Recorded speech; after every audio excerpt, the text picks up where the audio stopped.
নমস্কার বন্ধুরা, নবদিগন্ত চ্যানেলের পক্ষ থেকে আপনাদের সকলকে জানাই স্বাগতম।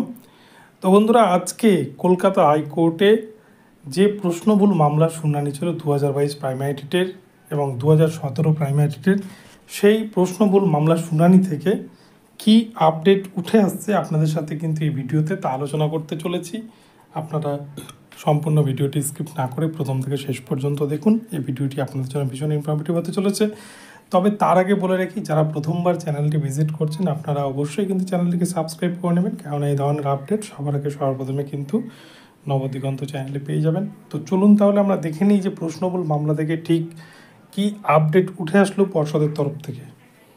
তো বন্ধুরা, আজকে সকালে কিন্তু আপনাদেরকে ভিডিও দিয়ে বলেছিলাম যে আজকে 2017 এবং 2022 টেটের প্রশ্নভুল মামলা আজকে কিন্তু কলকাতা হাইকোর্টে লিস্টেড রয়েছে ডিভিশন বেঞ্চে, এবং তার পাশাপাশি 2022 প্রাইমারি টেটের যে মামলাটি সেটি কিন্তু সিঙ্গেল বেঞ্চেও বিচারপতি রাজাশেখর মান্থার এজলাসে 3 নম্বরে লিস্টেড ছিল। তো সেই হেতু মামলাটা কিন্তু আজকে সিঙ্গেল বেঞ্চে উঠেছিল এবং ডিভিশন বেঞ্চের পক্ষ থেকে এখনও পর্যন্ত কিন্তু কোনো রকম আপডেট সেভাবে উঠে আসেনি। আপডেট পেলে আপনাদের জানিয়ে দেব।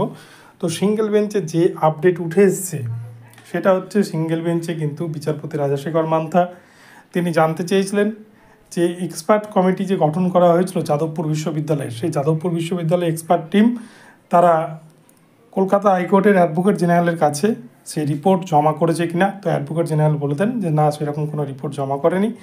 যাদবপুর বিশ্ববিদ্যালয় কিন্তু কোনো রিপোর্ট তারা জমা করেনি। যেহেতু মামলাটি ডিভিশন বেঞ্চে আপিল করেছে, তাই কিন্তু প্রাইমারি বোর্ড চুপচাপ বসে রয়েছে। তারা কিন্তু এই বিষয়ে যাদবপুর ইউনিভার্সিটিকে দিয়ে কোনো রকমের এক্সপার্ট টিমকে দিয়ে কিন্তু এই রিপোর্ট জমা করায়নি, কেননা প্রাইমারি বোর্ড নিজেও জানে যে প্রশ্নভুল রয়েছে এবং তারা এর মুখোমুখি হতে পারবে না, সেই জন্য কিন্তু তারা বিষয়টিকে এড়িয়ে যাওয়ার চেষ্টা করছে। তো যাই হোক, তো প্রাথমিক শিক্ষা পর্ষদের আইনজীবীকে প্রশ্ন করায় এ প্রসঙ্গে। তো তখন কিন্তু প্রাথমিক শিক্ষা পর্ষদের আইনজীবী এ বিষয়ে বলেন যে তারা ডিভিশন বেঞ্চে আপিল করেছে, মামলাটিকে চ্যালেঞ্জ করেছে।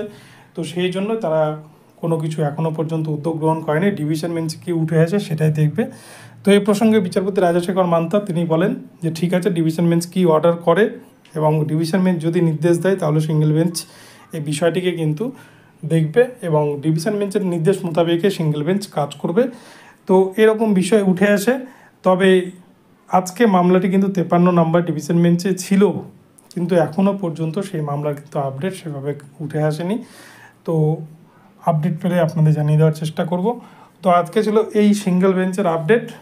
এবং এছাড়াও বিচারপতি রাজাশেখর মান্থা প্রাইমারি বোর্ডকে কিন্তু নির্দেশ দেয় যে যাদবপুরের যে এক্সপার্ট কমিটির যে রিপোর্ট, সেই রিপোর্টটা কিন্তু সিঙ্গেল বেঞ্চে জমা দেওয়ার জন্য, এবং এ প্রসঙ্গে কলকাতা হাইকোর্টের অ্যাডভোকেট জেনারেলকেও কিন্তু এ প্রসঙ্গে নির্দেশ দেয় যে রিপোর্টটা কালেক্ট করার জন্য। তো এই ছিল আজকের আপডেট। তো ভিডিওটি যদি ভালো লাগে তো চ্যানেলটিকে সাবস্ক্রাইব করবেন এবং ভিডিওটিকে চারদিকে ছড়িয়ে দিন, শেয়ার করায়। তো ধন্যবাদ বন্ধুরা, দেখা হচ্ছে পরবর্তী ভিডিওতে। সকলে ভালো থাকবেন।